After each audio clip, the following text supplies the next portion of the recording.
Breast augmentation is a very common operation. The first choice that a person needs to make is between a silicone versus a saline implant. The majority of people choose silicone because it looks more natural, feels more natural, lasts longer, and ultimately people just seem to be happier with it.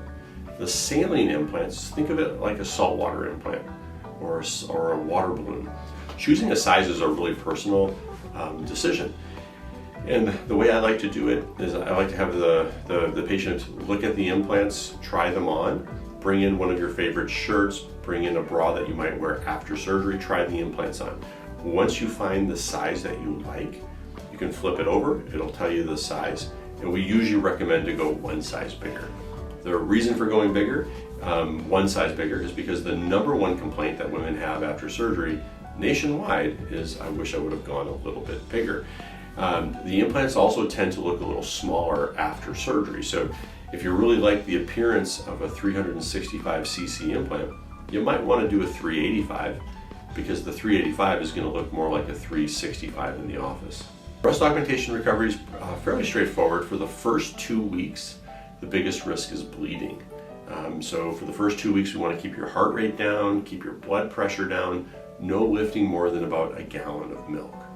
The first month, we get worried about breaking open incisions. And so for the first month, we say T-Rex arms. So elbows at your side, your hands are right here. You can work on a computer, you can wash your hair, but we don't want you reaching up into the air or pushing out of a chair or out of bed. We don't want you reaching across your body. When you reach across your body, your bra moves back and forth like a saw. It can cut into that incision, which is usually underneath the breast. After 4 weeks, most women can get back to doing normal activities. But I like to kind of throw in one little caveat, and that is I usually recommend don't sleep on your stomach for 3 months, no bench press or push-up for 3 months. The reason is usually the implants are under the pectoralis muscle. And if my hand is the pectoralis muscle, this big muscle on your chest, and the implant's underneath it, if you flex really strong, you can move the implant to the side. Or if you lay on your stomach, you can move the implant to your side. And if you're somebody who doesn't get a lot of scar tissue, then that pocket can stretch out. And then when you lay down, your implant drops too far. So the best way to prevent that is to avoid just a few of those activities.